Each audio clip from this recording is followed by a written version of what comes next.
Chapter 18. I got up in the morning with a headache. My emotion of the previous day had vanished. It was replaced by a dreary sense of blankness and a sort of sadness I had not known till then, as though something had died in me. "Why is it you're looking like a rabbit with half its brain removed?" said Lushin on meeting me. At lunch I stole a look first at my father, then at my mother. He was composed as usual. She was, as usual, secretly irritated. I waited to see whether my father would make some friendly remarks to me, as he sometimes did. But he did not even bestow his everyday cold greeting upon me. Shall I tell Zinaida all? I wondered. It's all the same anyway. All is at an end between us. I went to see her, but told her nothing, and indeed I could not even have managed to get a talk with her if I had wanted to. The old princess's son, a cadet of 12 years old, had come from Petersburg for his holidays. Zinaida at once handed her brother over to me. "Here," she said, "my dear Volodya," it was the first time she had used this pet name to me, "is a companion for you.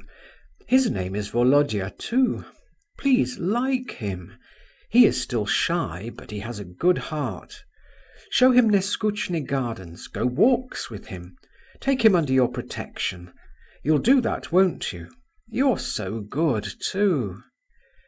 She laid both her hands affectionately on my shoulders, and I was utterly bewildered. The presence of this boy transformed me too into a boy. I looked in silence at the cadet, who stared as silently at me.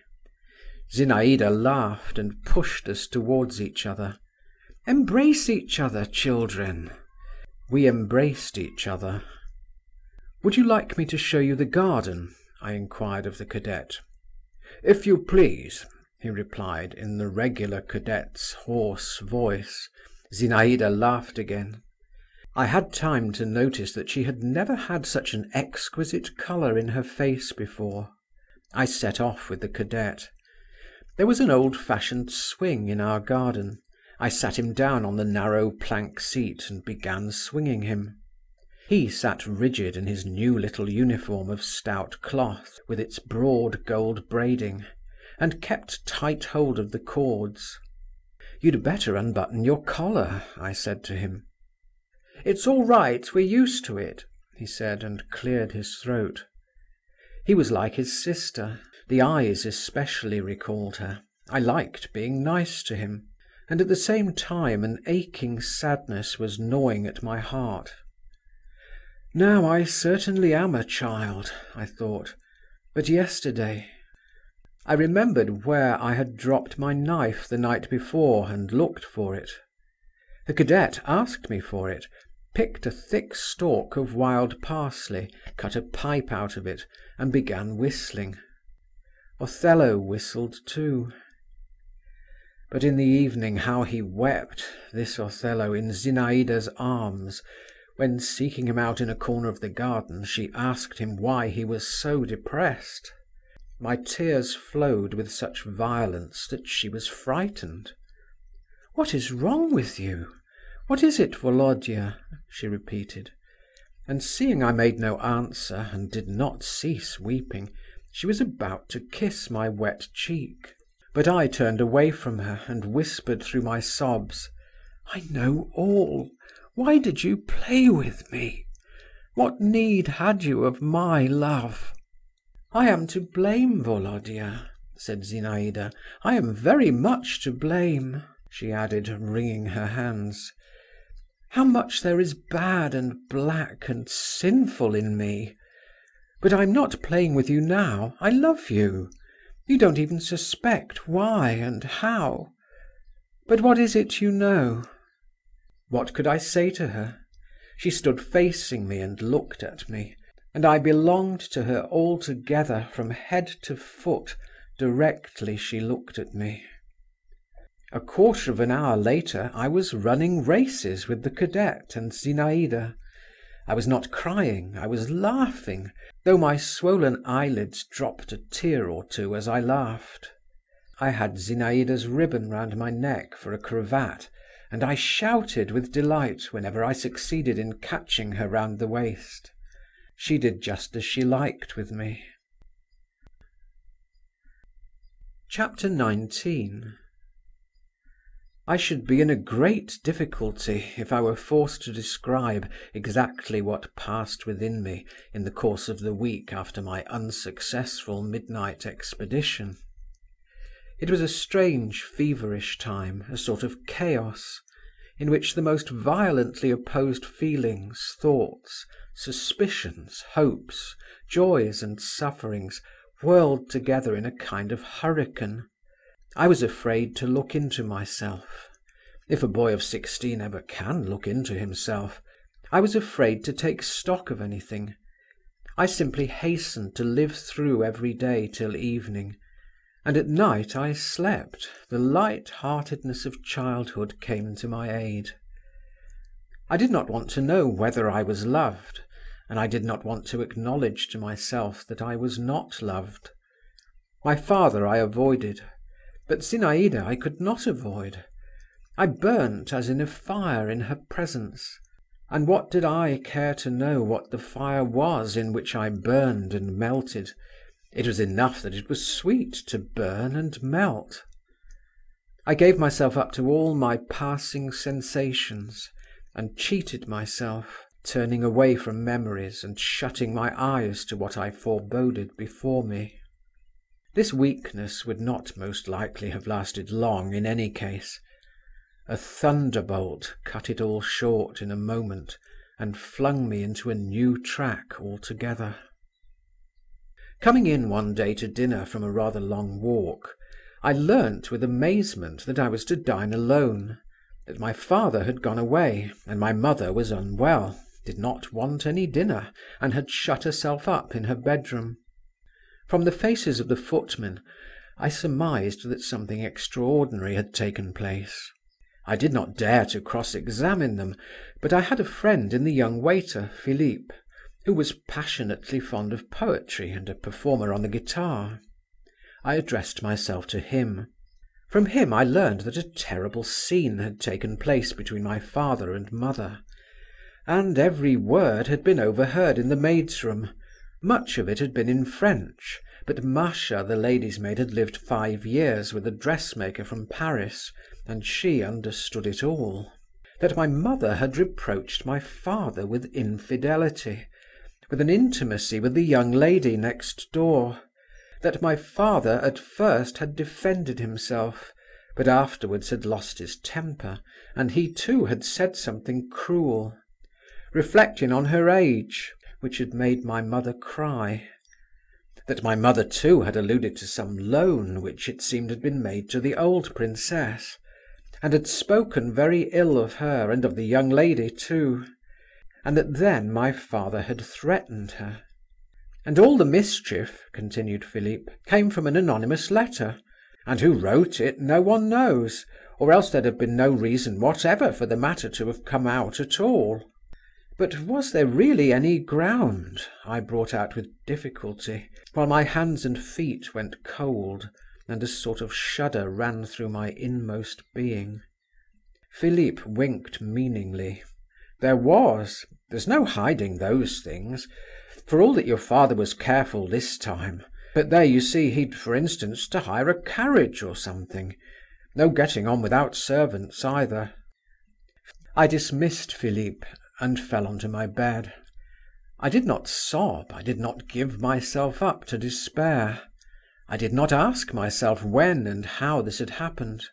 I did not wonder how it was I had not guessed it before, long ago.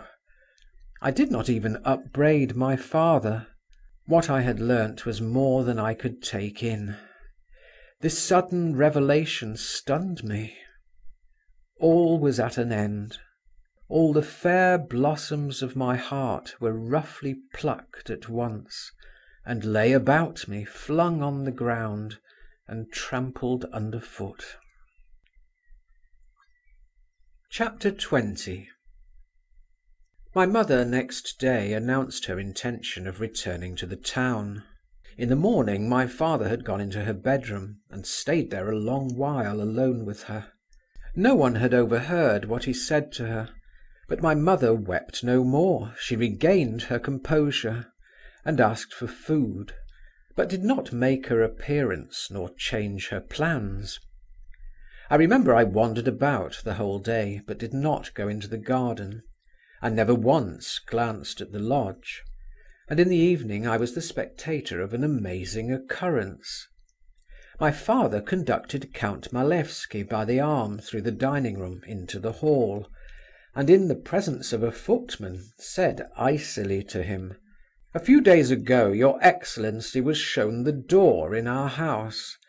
And now I am not going to enter into any kind of explanation with you, but I have the honour to announce to you that if you ever visit me again I shall throw you out of window. I don't like your handwriting." The count bowed, bit his lips, shrank away and vanished.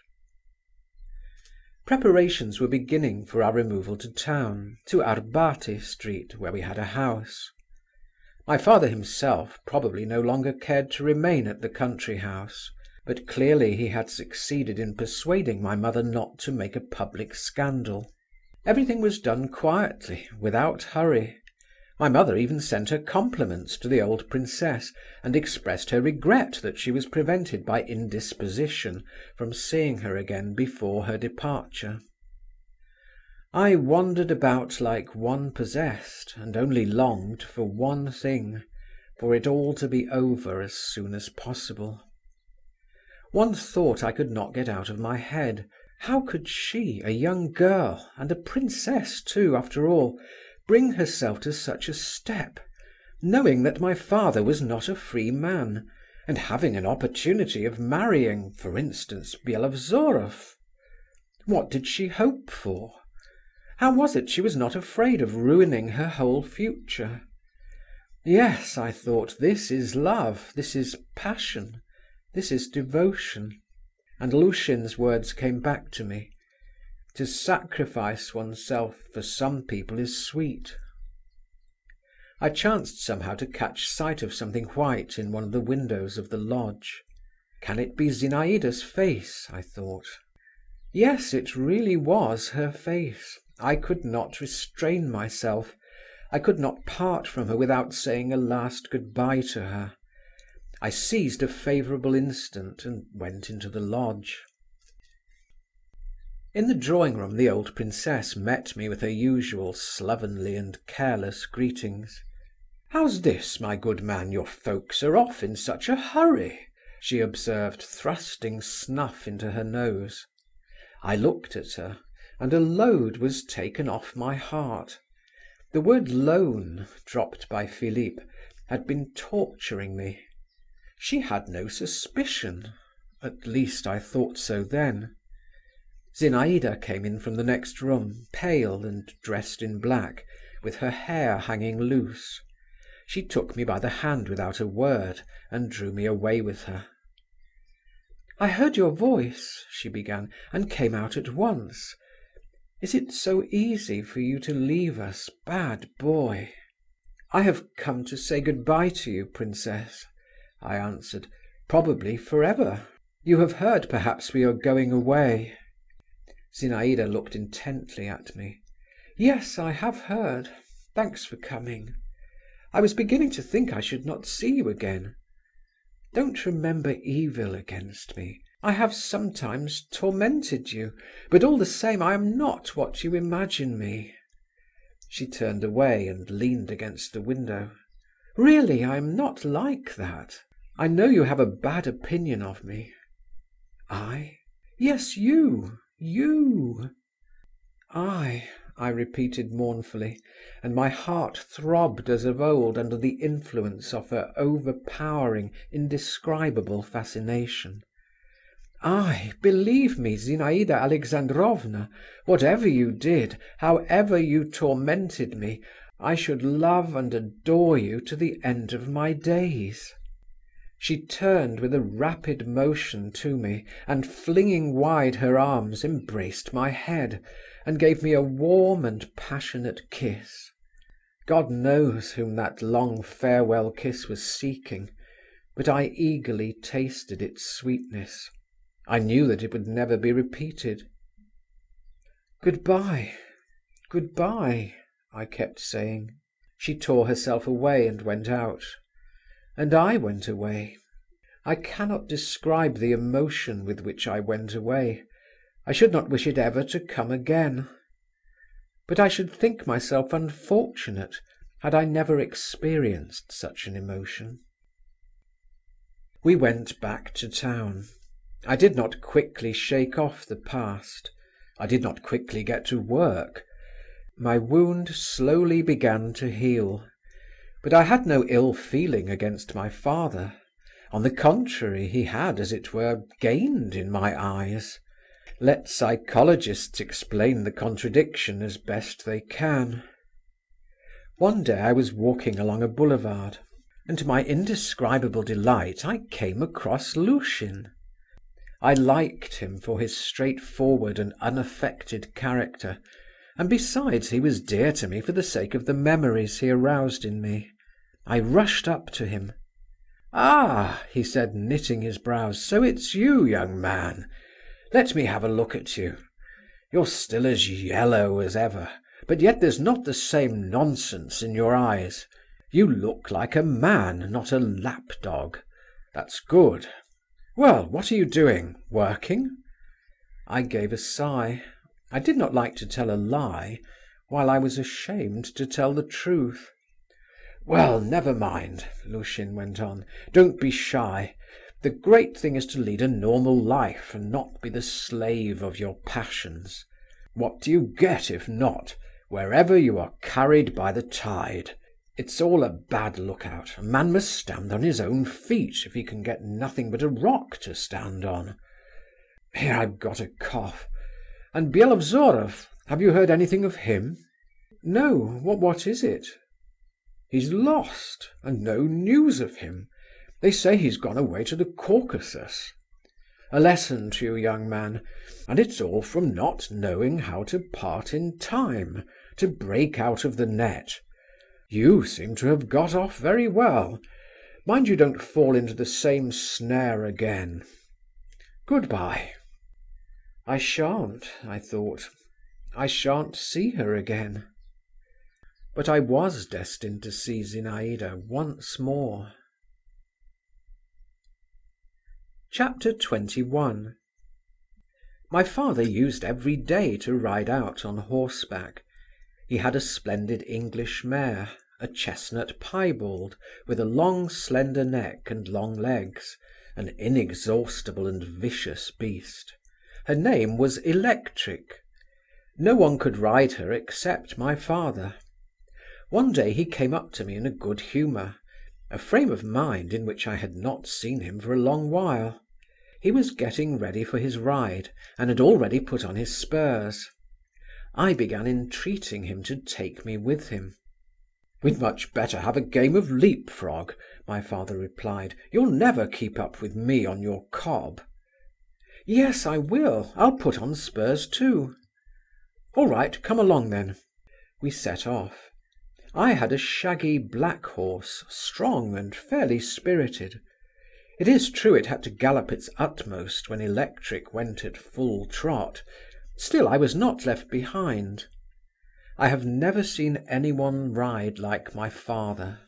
He had such a fine, carelessly easy seat that it seemed that the horse under him was conscious of it and proud of its rider. We rode through all the boulevards, reached the Maiden's Field, jumped several fences.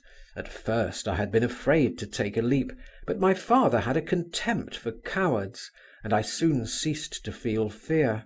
Twice crossed the river Moskva, and I was under the impression that we were on our way home, especially as my father, of his own accord, observed that my horse was tired, when suddenly he turned off away from me at the Crimean ford and galloped along the river bank. I rode after him. When he had reached a high stack of old timber, he slid quickly off electric, told me to dismount, and giving me his horse's bridle, told me to wait for him there at the timber stack, and turning off into a small street, disappeared. I began walking up and down the river bank, leading the horses, and scolding Electric, who kept pulling, shaking her head, snorting and neighing as she went; and when I stood still, never failed to paw the ground, and whining bite my cob on the neck. In fact, she conducted herself altogether like a spoilt thoroughbred. My father did not come back. A disagreeable damp mist rose from the river, a fine rain began softly blowing up, and spotting with tiny dark flecks the stupid grey timber stack which I kept passing and repassing, and was deadly sick of by now. I was terribly bored, and still my father did not come. A sort of sentryman, a Finn, grey all over like the timber, and with a huge old-fashioned shako like a pot on his head, and with a halberd. However came a sentry, if you think of it, on the banks of the Moskva, drew near, and turning his wrinkled face, like an old woman's, towards me, he observed, "What are you doing here with the horses, young master? Let me hold them." I made him no reply. He asked me for tobacco. To get rid of him, I was in a fret of impatience too. I took a few steps in the direction in which my father had disappeared, then walked along the little street to the end, turned the corner, and stood still. In the street, 40 paces from me, at the open window of a little wooden house, stood my father, his back turned to me. He was leaning forward over the window-sill, and in the house, half hidden by a curtain, sat a woman in a dark dress, talking to my father. This woman was Zinaida. I was petrified. This, I confess, I had never expected. My first impulse was to run away. My father will look round, I thought, and I am lost. But a strange feeling, a feeling stronger than curiosity, stronger than jealousy, stronger even than fear, held me there. I began to watch. I strained my ears to listen. It seemed as though my father were insisting on something. Zinaida would not consent. I seemed to see her face now, mournful, serious, lovely, and with an inexpressible impress of devotion, grief, love, and a sort of despair. I can find no other word for it. She uttered monosyllables, not raising her eyes, simply smiling, submissively, but without yielding. By that smile alone I should have known my Zinaida of old days. My father shrugged his shoulders and straightened his hat on his head, which was always a sign of impatience with him. Then I caught the words, "Vous devez vous séparer de cette..." Zinaida sat up and stretched out her arm. Suddenly, before my very eyes, the impossible happened. My father suddenly lifted the whip, with which he had been switching the dust off his coat, and I heard a sharp blow on that arm, bare to the elbow. I could scarcely restrain myself from crying out, while Zinaida shuddered, looked without a word at my father, and slowly raising her arm to her lips, kissed the streak of red upon it. My father flung away the whip, and running quickly up the steps, dashed into the house. Zinaida turned round, and with outstretched arms and downcast head, she too moved away from the window. My heart sinking with panic, with a sort of awestruck horror, I rushed back, and running down the lane, almost letting go my hold of Electric, went back to the bank of the river. I could not think clearly of anything. I knew that my cold and reserved father was sometimes seized by fits of fury, and all the same I could never comprehend what I had just seen. But I felt at the time that however long I lived I could never forget the gesture, the glance, the smile of Zinaida, that her image, this image so suddenly presented to me, was imprinted for ever on my memory. I stared vacantly at the river, and never noticed that my tears were streaming. She is beaten, I was thinking. Beaten, beaten. "Hullo, what are you doing? Give me the mare," I heard my father's voice saying behind me. Mechanically I gave him the bridle. He leapt onto electric. The mare, chill with standing, reared on her haunches, and leapt 10 feet away. But my father soon subdued her. He drove the spurs into her side and gave her a blow on the neck with his fist. "Ah, I've no whip," he muttered. I remembered the swish and fall of the whip heard so short a time before, and shuddered. "Where did you put it?" I asked my father after a brief pause. My father made no answer and galloped on ahead. I overtook him. I felt that I must see his face. "Were you bored waiting for me?" he muttered through his teeth. "A little." "Where did you drop your whip?" I asked again. My father glanced quickly at me. "I didn't drop it," he replied. "I threw it away." He sank into thought and dropped his head. And then, for the first and almost for the last time, I saw how much tenderness and pity his stern features were capable of expressing. He galloped on again, and this time I could not overtake him. I got home a quarter of an hour after him. "That's love," I said to myself again, as I sat at night before my writing table, on which books and papers had begun to make their appearance. "That's passion. To think of not revolting, of bearing a blow from anyone whatever, even the dearest hand. But it seems one can if one loves. While I imagined." I had grown much older during the last month, and my love, with all its transports and sufferings, struck me myself as something small and childish and pitiful beside this other unimagined something, which I could hardly fully grasp, and which frightened me like an unknown, beautiful but menacing face, which one strives in vain to make out clearly in the half-darkness. A strange and fearful dream came to me that same night. I dreamed I went into a low, dark room. My father was standing with a whip in his hand, stamping with anger. In the corner crouched Zinaida, and not on her arm but on her forehead was a stripe of red, while behind them both towered Bielozvorov, covered with blood. He opened his white lips and wrathfully threatened my father. 2 months later I entered the university, and within 6 months my father died of a stroke in Petersburg, where he had just moved with my mother and me. A few days before his death he received a letter from Moscow which threw him into a violent agitation. He went to my mother to beg some favour of her, and I was told he positively shed tears. He, my father! On the very morning of the day when he was stricken down, he had begun a letter to me in French. "My son," he wrote to me, "fear the love of woman. Fear that bliss, that poison." After his death my mother sent a considerable sum of money to Moscow. Chapter 22. 4 years passed. I had just left the university, and did not know exactly what to do with myself, at what door to knock.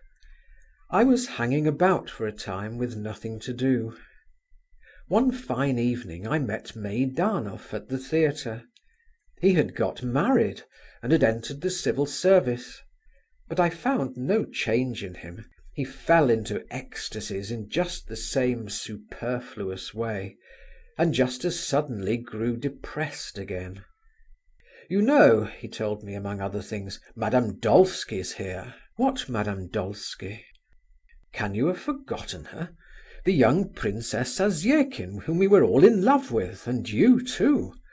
Do you remember, at the country house near Neskutchny Gardens?" "She married a Dolsky?"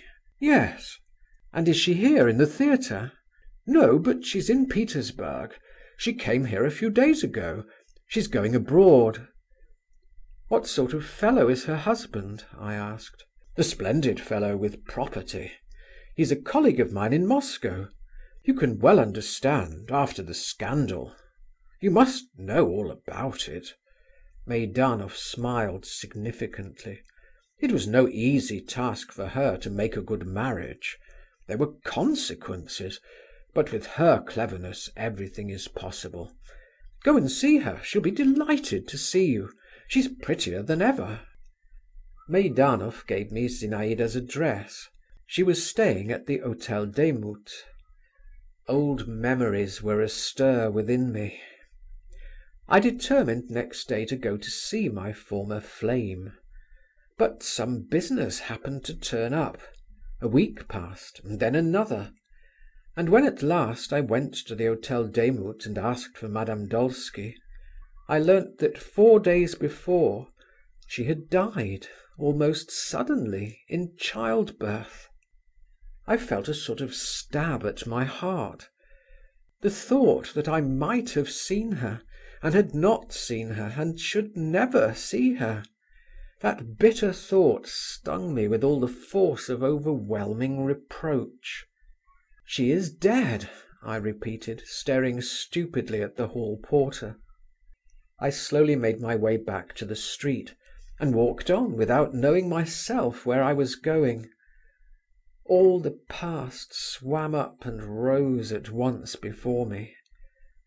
So this was the solution. This was the goal to which that young, ardent, brilliant life had striven, all haste and agitation. I mused on this. I fancied those dear features, those eyes, those curls, in the narrow box, in the damp underground darkness, lying here, not far from me, while I was still alive, and maybe a few paces from my father. I thought all this. I strained my imagination, and yet all the while the lines "From lips indifferent of her death I heard, indifferently I listened to it too," were echoing in my heart. "O youth, youth, little dost thou care for anything. Thou art master, as it were, of all the treasures of the universe.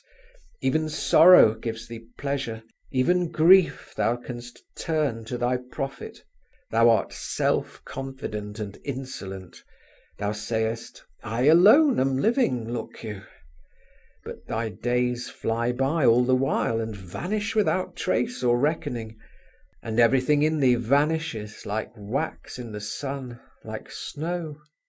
And perhaps the whole secret of thy charm lies not in being able to do anything, but in being able to think thou wilt do anything, lies just in thy throwing to the winds forces which thou couldst not make other use of, in each of us gravely regarding himself as a prodigal, gravely supposing that he is justified in saying, "Oh, what might I not have done if I had not wasted my time?" I now, what did I hope for, what did I expect, what rich future did I foresee, when the phantom of my first love, rising up for an instant, barely called forth one sigh, one mournful sentiment? And what has come to pass of all I hoped for? And now, when the shades of evening begin to steal over my life, what have I left fresher, more precious than the memories of the storm, so soon over, of early morning, of spring? But I do myself injustice. Even then, in those light-hearted young days, I was not deaf to the voice of sorrow when it called upon me, to the solemn strains floating to me from beyond the tomb. I remember, a few days after I heard of Zinaida's death, I was present through a peculiar, irresistible impulse at the death of a poor old woman who lived in the same house as we. Covered with rags, lying on hard boards with a sack under her head, she died hardly and painfully. Her whole life had been passed in the bitter struggle with daily want. She had known no joy, had not tasted the honey of happiness. One would have thought surely she would rejoice at death, at her deliverance, her rest. But yet, as long as her decrepit body held out, as long as her breast still heaved in agony under the icy hand weighing upon it, until her last forces left her, the old woman crossed herself and kept whispering, "Lord, forgive my sins."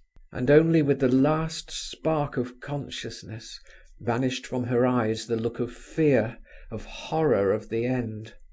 And I remember that then, by the deathbed of that poor old woman, I felt aghast for Zinaida, and longed to pray for her, for my father, and for myself.